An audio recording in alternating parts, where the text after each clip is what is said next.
ধূপগুড়ি পূর্ব মণ্ডলের সহসভাপতি তথা বিজেপি নেতা কৃষ্ণপদ সরকারের ওপর সম্প্রতি তৃণমূল আশ্রিত এক ১৯ বছরের যুবকের হামলার ঘটনায় ফের উত্তপ্ত রাজনীতি।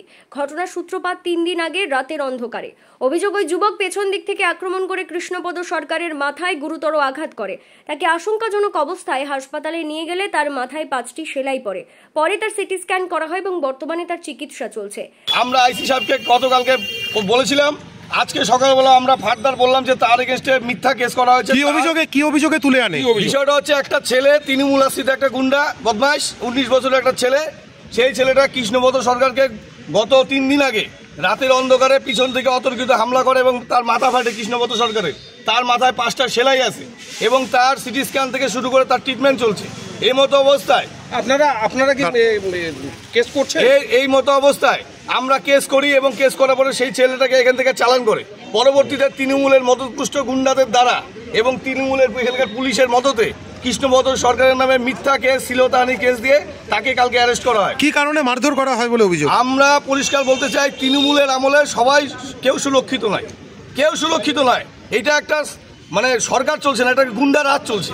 এই গুন্ডা রাজ দমন করার জন্য আমরা আজকে আইসি সাহেবকে বললাম যে কৃষ্ণপদ সরকারের যদি বিকাল ৫টার মধ্যে কৃষ্ণপদ সরকার এই মামলা থেকে অব্যাহতি না পায়, আগামীকালকে ধূপগুড়ি বিধানসভায় ধূপগুড়িতে আগামীকালকে বিজেপি স্ট্রাইক হবে এবং শান্তি শৃঙ্খলা যদি কোথাও বিঘ্নিত হয় তার পুরোপুরি দায়ী এই আইসি থেকে শুরু করে যারা আছে তৃণমূলের দলদাস পুলিশ প্রত্যেকের উপর বর্তাবে। যাকে গ্রেপ্তার করেছে সে কি কোনো বিজেপির দলীয় পদে রয়েছে? কৃষ্ণপদ সরকার ভারতীয় জনতা পার্টি ধূপগুড়ি পূর্ব মণ্ডলের ভাইস প্রেসিডেন্ট এবং তাকে আমরা বলি তার একটা যথেষ্ট সম্মান আছে। এবং গতকালকে যখন তাকে অ্যারেস্ট করা হয় এবং কোনো রকম ইনভেস্টিগেশন ছাড়া একজনকে কিভাবে গ্রেপ্তার করতে পারে, তাকে ডেকে নিয়ে এসে গ্রেপ্তার করা হয়। গতকালকে রাত্রি ৯টা নাগাদ এই ঘটনা ঘটে এবং আমরা গতকালকে ওনাকে ফোন করেছিলাম। গতকালকে ওনার যে অ্যাটিটিউড তাতে বোঝা যাচ্ছে যে ধূপগুড়িতে এখন হচ্ছে তৃণমূলটাকে পুরো চালাচ্ছে হচ্ছে আইসি, এটা পরিষ্কার। স্থানীয় বিজেপি নেতা চন্দন দত্তের অভিযোগ, হামলাকারী যুবকের বিরুদ্ধে মামলা রুজু করে পুলিশ তাকে গ্রেপ্তার করলেও তৃণমূলের মদতপুষ্ট দুষ্কৃতীদের চক্রান্তে এবং পুলিশের সহায়তায় উল্টে কৃষ্ণপদ সরকারের বিরুদ্ধেই ভুয়ো শ্লীলতাহানির মামলা রুজু করা হয়েছে।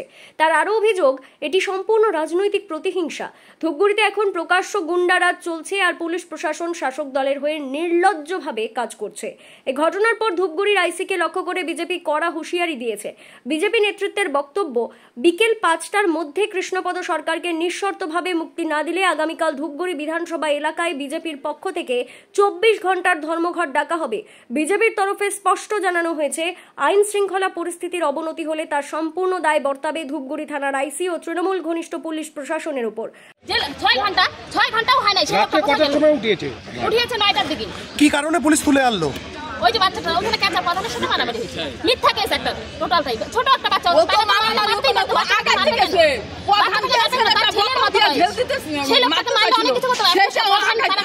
আজকে এখন থানায় এসে কি বললো আইসি সাহেব? কি বললো? ঠিক সময় মতো কোর্টে পাই যাবে। কোর্টে কেন যাবে? ২৪ ঘন্টার ভিতরে কোনো আইন আছে? ২৪ ঘন্টার ভিতরে আসামি চালান হয়ে যায় থানা থেকে। থানাটা সেফটির জায়গা, থানাটা সেফটির জায়গা। সে জায়গা থেকে ৬ লোকটা অসুস্থ, ৫টা সেলাই আছে তার মাথায়। কালকে কখন তুলে এনেছে পুলিশ? ৯টার দিকে। রাত্রি ৮টার দিকে। হ্যাঁ, ডেকে নিয়ে আসছিল? ফোন করে ডেকে এনেছে না পুলিশ? ফোন করে ডেকে নিয়ে আসছে আইসি সাহেব। সেটা ফোন করে ডেকে নিয়ে তার সাথে কোনো কথা বলবে, কথা বলেই তারপরে অ্যারেস্ট করে চলে নিয়ে আসছে। সে ঠিক আছে, এটা থানাটা তো সেফটির জায়গা কোনো একটা। সে নিয়ে আসে থাক, এখান থেকে ২৪ ঘন্টার ভিতরে লোকটা গেল কই? তাকে ২৪ ঘন্টার ভিতরে কোনো আইন আছে? ২৪ ঘন্টার ভিতরে কোনো আইন নাই যে চালান করবে। এটা কি বিজেপি করার কারণেই কি এমনটা মনে হচ্ছে? হয়তো সেটাই হবে, এদের কথা মতো বোঝা যাচ্ছে সেটাই। তার বিজেপি করাটাই ভুল। কিন্তু সে যে ছেলেটার সাথে বাচ্চা ছেলে, তাকে করলে অনেক কিছুই করতে পারতো, তারা করে নাই। ছোট বাচ্চা ছেলে, তাদের ছেলের মতো বয়স। দিদি, আপনার নাম কি? আপনার নাম? কি নাম? বিজেপির আরো অভিযোগ, ধূপগুড়ির আইসির ব্যবহারে মনে হচ্ছে তিনি নিজেই গোটা ধূপগুড়ি চালাচ্ছেন। পুলিশ ও প্রশাসন নিরপেক্ষতা হারিয়ে তৃণমূলের দলদাসে পরিণত হয়েছে। ফলে বিজেপি কর্মীদের ওপর হামলা থেকে শুরু করে মিথ্যে মামলা সবই শাসক দলের মদতে চালানো হচ্ছে। এই ঘটনার প্রতিবাদে বিজেপি নেতৃত্ব বৃহত্তর আন্দোলনের ইঙ্গিত দিয়েছে। তাদের দাবি, যেভাবে বিজেপি নেতাকে মিথ্যে মামলায় ফাঁসিয়ে গ্রেপ্তার করা হয়েছে তা গণতন্ত্রের পক্ষে অত্যন্ত বিপজ্জনক। এর কঠোর জবাব দিতে প্রস্তুত বিজেপি।